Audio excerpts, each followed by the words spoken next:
Hi everyone, this is the syllabus tour video for History 132 S04. This is going to be hitting the highlights of the syllabus, going to talk about a lot of the main points, policies, major assignments, all that kind of stuff. So I will not read every single word of the syllabus to you because this isn't story time. Also, that'd be a really boring story. But I am going to go over a lot of the really important pieces, so please make sure you watch this video in full. And once you have watched it and reviewed the syllabus, please be sure to mark this reviewed on Blackboard by Friday night. Okay, so we are a synchronous online class. That means that we are going to meet virtually twice a week, just as we would if we were meeting in person. We'll just be meeting on our computers or devices. Our meeting times are Mondays and Wednesdays from 9:30 to 10:45 in the morning, every Monday and Wednesday, starting on Monday, August 10th. So, yay, I'm excited. The last day to drop the course without a grade penalty, that is to drop the course with a WD and not have that affect your GPA, is October 21st, 2020. This is me, Amanda Jewett-Zakanis. So Zakanis is tricky. My dad still can't pronounce it, and I've been married for over 7 years. So Miss Z is fine, Miss Amanda is fine, Amanda is fine. I know we're in the South, so some of you may not feel comfortable calling me by my first name, but as long as we're respectful, I have no problem with you using my first name. I will have virtual office hours. I'll have 5 per week. They're Mondays and Wednesdays from 11 to 12 and Tuesdays and Thursdays from 2 to 3:30. If those times don't work for you, please let me know and we will set up something else virtual where we can meet. My office is in the STEAM building. I do not plan to do face-to-face meetings with students in my office. If you do need to meet face-to-face with me, frankly, virtual meetings, with screen sharing and all of that stuff, we should be able to accomplish the same things. But if you do need to meet with me face-to-face, please let me know. We'll set that up via email because I would like to meet outdoors with you. We can both wear our masks and we can be outdoors where it's a lot safer and healthier for us to be meeting. That's my office phone number right there, my Google Voice phone number right there. I will be on campus Mondays and Wednesdays. If it's a Tuesday, Thursday, or Friday, the Google Voice number will work. If you just use that one, that's fine too, but they are both there for you if you need them. There's my email address. Email is the best way to contact me. I am very responsive to my email. You can ask former students. I will respond within 24 hours. Usually it's less than that. Now, I do have 2 young kids, and I don't, think I should be working at like 8, 9, 10 p.m. So if you email me at night, I'll get back to you the next morning. So, you won't wait forever or anything, but, if you're having a problem with an assignment that's due at 11:59 p.m. and it's 11 p.m. and you're emailing me about it, I'm not going to see that until after it's due. So, don't wait until the last minute if you can help it. And, like I said, I will get back to you within 24 hours, usually, less than 24 hours. So. We're going to start with Reconstruction, which is the period immediately following the Civil War. I'm going to talk about the Civil War a little bit, just like super duper briefly talk about that. And so we're going to start with like 1865, and we're going to go all the way to about 2008. I'm one of those historians that happens to think that, things that are only a decade old or so are really hard to talk about in a historical way because it's not quite history yet. So I'm going to go to about 2008, and we'll stop there. We have plenty to talk about, though, so we're not going to get bored or anything. So again, this is a synchronous online class. Please remember that we are meeting just like we would if we were meeting in a face-to-face classroom. You need to be logged in to Blackboard Collaborate, at 9:30 in the morning on Mondays and Wednesdays. Otherwise, you're absent if you don't show up to those meetings. So please make sure that you are there and you are present. If you have any questions or concerns about being able to do that, please let me know. Let's see. Yeah, we're going to do small group work. We're going to do large discussions as a class. The first 2 or 3 weeks of class, I'm going to do things one way, and the second 2 or 3 weeks of class, I'm going to do things a different way, and then I'm going to ask you what you like better. This is a new class mode for JCC, so we get to play around with it. We get to see what works for us, what doesn't work for us, what we enjoy, what we don't enjoy, and we're gonna, do what we would like to do to engage with this material. So I will be asking you what you prefer by about week 5 or 6, and we'll stick with whatever you guys like the best for the remainder of the semester. And let's see. So things you'll be able to do. You're going to write a paper. It's going to be an argument-driven, evidence-based essay. You'll use course sources only. This is not a research paper. There's a project that you'll do that is research-based. So don't make extra work for yourself by making 2 research assignments for yourself. Only one of them is. The paper is just using course sources. And you'll use MLA for that. We're going to read, think, and write historically using primary source documents. Those are documents written by people who lived during that period. We're going to practice critical thinking. That is, we are not just going to question, or we're not just going to accept what's given to us. We're going to question it. We're going to critically think about it. We're going to confront and possibly even argue with people who have been dead for a really long time. They can't argue back very effectively because they've been dead for hundreds of years. So, we have an advantage there. But yeah, so we're going to think about these things. We're really going to look at all the evidence. We're going to get a comprehensive idea of what was really going on, and we're going to talk through it together. We're going to use the 3 C's: change, continuity, and contingency. So change, things are different. Not the stuff you carry in your pockets. Continuity, things pretty much stay the same. And then contingency are these little moments in history where things could have gone one way and they went a totally different way instead. We have a few different great examples in this class that we'll talk about. And the greatest thing about it is that many of those huge, amazing moments that are now famous occurred because of regular people and their individual choices, folks like us.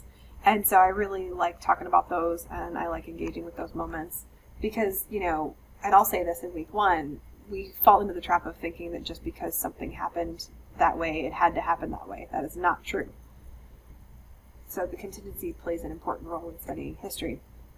I'm not going to read every single one of these because, again, this is not story time. But we're going to consider questions of race, class, gender, sexuality, region, ethnicity, and culture to evaluate the continuing struggles for equality and access in America. And then we have books. Books. So this is a package ISBN because you need 2 books. We've got Give Me Liberty. That's our textbook or secondary source written by Eric Foner. He's compiled a bunch of documents and other historical evidence, and he's written about it. He's written a narrative of the past. That is a textbook, a secondary source written by a scholar. The second book is Voices of Freedom. That is a primary document reader. There are introductions to each document by Foner, but the documents themselves are primary sources. They were written by people who lived through that time period. Like our very first week has a sharecropping contract. It has Elizabeth Cady Stanton talking about the need for liberalized divorce laws because back then only adultery, desertion, and extreme, note the word extreme, abuse were grounds for divorce. So she writes about the need for better divorce laws. So we're going to read all kinds of different, really interesting stuff by lots of different people throughout the semester. So that's the package ISBN. You do need an access code to set up Inquisitive. We are going to have participation assignments and other things that we're going to need to do with that technology. So you do need an access code when you purchase the books. And there are a few different readings assigned by me on Blackboard. Not super often because, we have books that do a really good job, but every once in a while there's something that, we don't quite get to in the primary source document that I want to really focus on a little bit. So we do have a few additional things on Blackboard. Technology. Stable internet is good. You'll need some stable internet. And I know that sometimes if you have a webcam and you turn it on, your internet becomes way less stable. So, if there's an issue where your internet isn't going to allow you to have a webcam on, you need to communicate that with me because webcams are, I strongly encourage them because we are going to be participating. It's like we're supposed to be sitting in the room together. But if there are issues that are going to prevent you from being able to participate effectively with the use of a webcam, please feel free to contact me privately via email and we'll talk that through. You can also use your phone. You can access Blackboard Collaborate on your phone. So if you don't have a computer, you can do it that way. And again, if you have like equipment or internet concerns or questions, please contact me. Digital books, our books are e-text, so they are cheaper than hard copy, full new like versions of the books, which is one of the reasons why we picked them. And you need to tell me if you don't want to use the digital. Now, if you need to opt out of the digital, you will have to get a loose leaf copy, and you have to let me know within 3 days, but you're still going to need to purchase the access code for that other stuff. You can't opt out of the assignments. So just keep that in mind. Okay, so how do we explain the rise of a modern American nation? Between 1865 and the early 2000s, the United States emerged from shattered and divided disunion with weak claims to Western territories to become a diverse, powerful world empire. These changes were neither inevitable nor welcomed by all Americans. By paying attention to the voices of contemporaries, we will try to answer a series of perplexing questions. What does freedom mean? Who is an American? And what is the proper relationship between individuals and government? We're going to talk about the meaning of citizenship, because that meaning has changed drastically over time. The expanding power of government in American economic and daily life. And we're going to talk about all kinds of different, things. We're going to start in the aftermath of the Civil War and end in globalization. And, so I'm sure you're like, Amanda, okay, whatever, but how are you going to grade us? Well, let me tell you, I'm getting there. So, boop. 20% of your grade is going to be participation. That is going to be, there are going to be some inquisitive activities that you're going to need to use that access code to get, that are going to be participation, they're going to be due outside of class.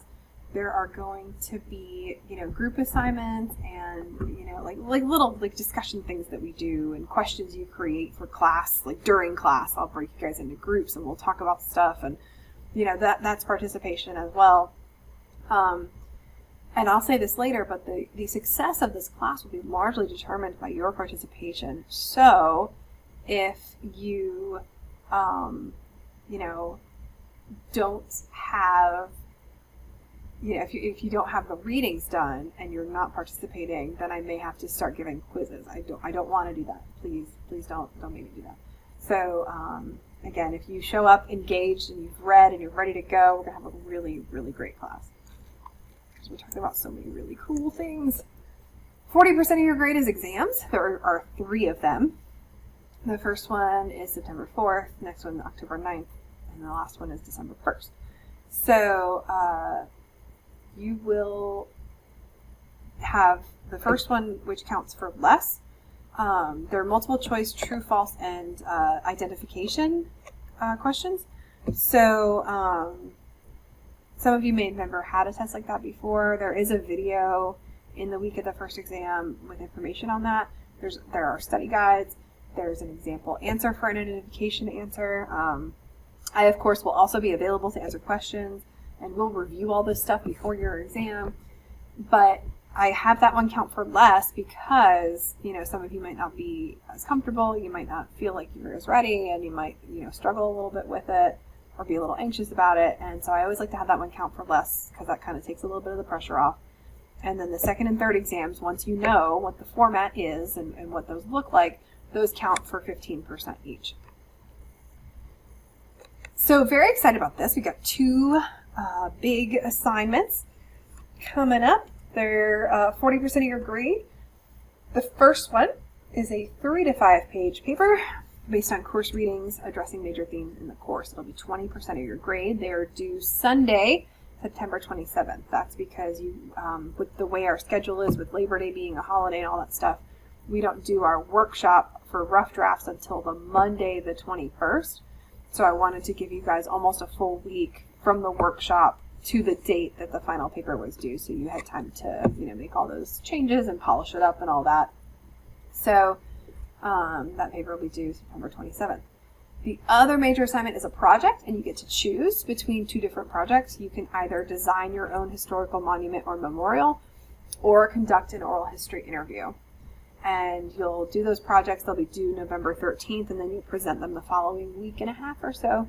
And we will talk about those about a month before they're due. I'll go over them in more detail. Currently, the instructions for those projects are also accompanied with videos of me going over the instructions in detail, so you have access to that. For like right now, you can look at it right now.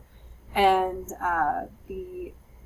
so like a month before, I'll discuss it in a little bit more detail, give you guys some suggestions, some jumping off points for depending on what you're going to do.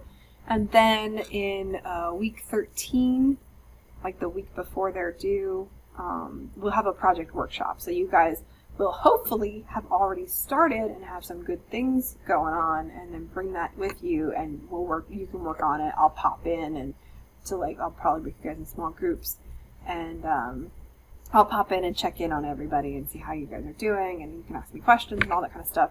And then those will be due November 13th, and you'll present them after that. So, like I said, I don't want anything to jump out at you or sneak up on you. So I try to have things be really, really out there and available for a long period of time, because I don't want anybody to feel like they've been tricked or trapped, and I want you guys to all be successful, because you are all capable of success and greatness. So the Grade Center in Blackboard is where you can keep up with your grades. I like to keep that really, really up to date. Every assignment is going to have explicit instructions. I already told you some of them have videos to go with them. And the primary focus will be the quality of the content. Did you answer the question or follow the prompt? Did you do the assignment? Did you support your answer or argument with the proper evidence from class readings? Or, if you're doing the project, if it's the project, did you use the sources that you were instructed to use? Like the types of sources. Formatting and mechanics are important, but they will play a smaller role. And then each assignment has its own specific directions. I will make every effort to return tests and papers within 2 weeks and discussion boards within 1 week. I will provide comments to you using the feedback options in Blackboard. So, like for papers, for example, I comment directly on those. I scribble scrabble, and I also have little typed comments on the paper itself. And then there's a broader feedback to learner section that has broader feedback as well. I don't ever want a student to walk away not knowing why they got the grade they got. So I try to make sure that all feedback is very detailed. And of course, after reading feedback, if you have questions or concerns, please let me know, and we can go over it together. I can share the screen with you. We can talk through everything. So please know that I always want everything, my feedback to be clear, and I want it to be understood. So if there is any sort of issue with clarity, or you're not sure about something after reading the feedback, please feel free to contact me and we can talk it through. Late work. So, late work is not accepted for full credit without a documented excuse. This can be a doctor's note, a death in the family, a medical emergency, something emergent or urgent that pulls you away and makes it so that you are unable to complete the assignment by the deadline. I forgot or I overslept is not a documented excuse, right? So it has to be something that, was urgent or emergent. So major assignments like papers and projects must be turned in on time. Late submissions of those will be deducted 5 points for each day. That's not class day, that's day. So Monday, Tuesday, Wednesday, Thursday, Friday. That they are late. Tests can be made up with a documented excuse, but late test submissions will not be possible. Otherwise, they close and they disappear at the deadline.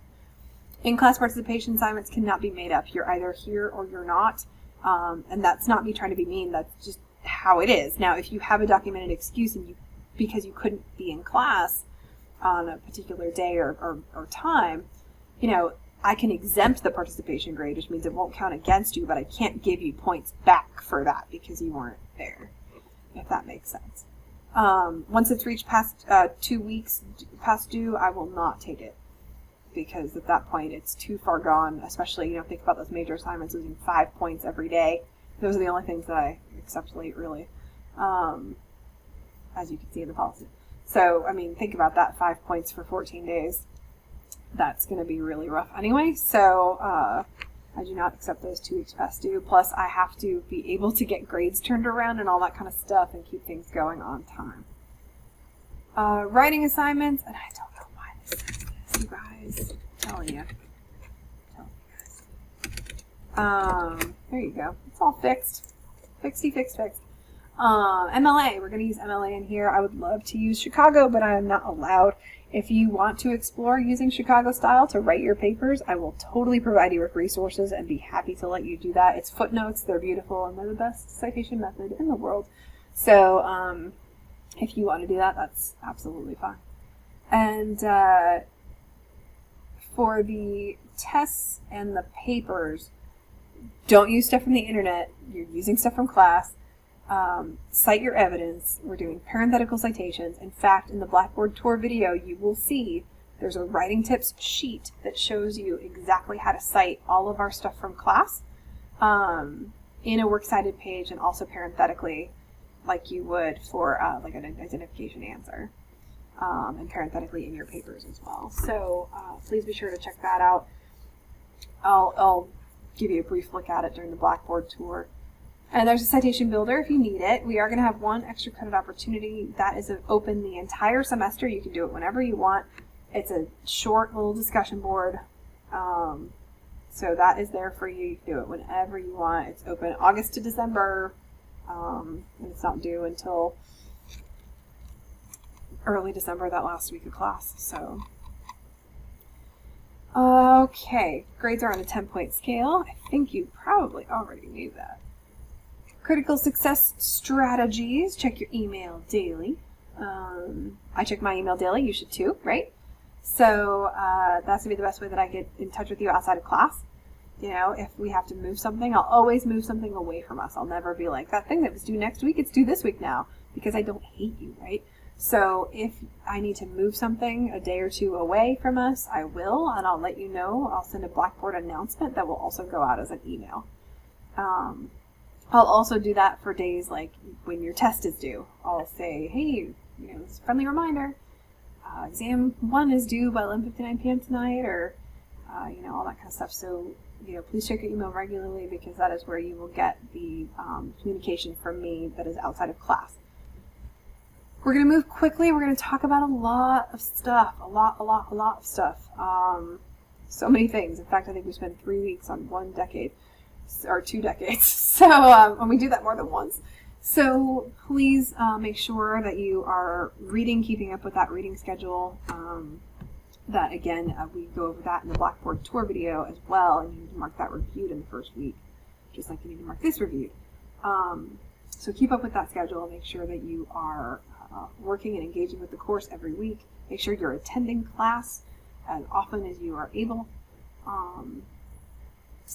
And then, of course, during class time, the best use of your time is going to be participating. I do provide lecture outlines.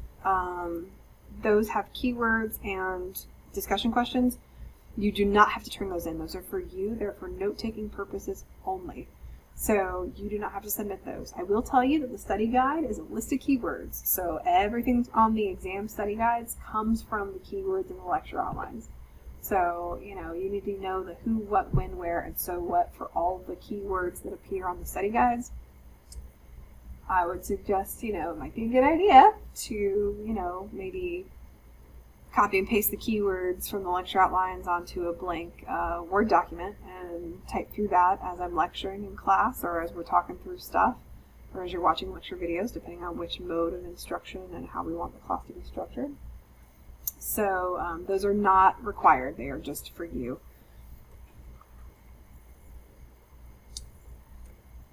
My favorite thing to say, the success of this class will be largely determined by your participation. Okay?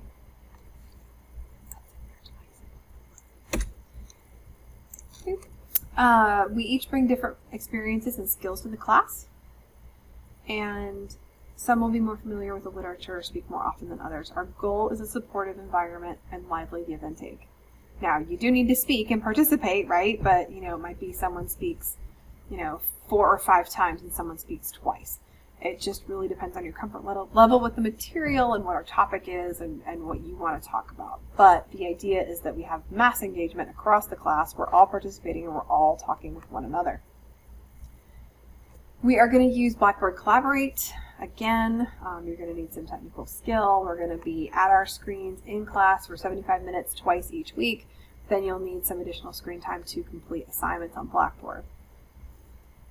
Disagreement is an important part of intellectual discussion, and arguing out issues is critical to a college education. Therefore, you should expect to disagree with the ideas or opinions of others, especially in your discussion sections, like if I break you guys into groups and we're talking about something. Please always disagree in a respectful manner. Treat others as you would like to be treated. Use respectful language to refer to groups, individuals, and fellow students. Please, please, please follow that one. That's really important. We're talking about a lot of hot topics. We're talking about racism and sexism and labor issues and all kinds of things that are really relevant, politics. All things that are really relevant to today. So it's very easy for people to get a little heated about things. And it's okay to disagree, but we're going to do it in a respectful manner. We're going to disagree with evidence-based responses. We're not just going to pull opinions out of the air and say, well, yeah. So we are going to, some of the best conversations come from disagreement, but we're going to do that respectfully. Plagiarism and cheating will not be tolerated. Don't do it. Please don't do it. Please, please, please don't do it. It makes me so mad. I get infuriated. And the reason why it makes me so angry is because you are all so much better than that. Like, so much better than that. And you're all smart. And you're all capable of great things.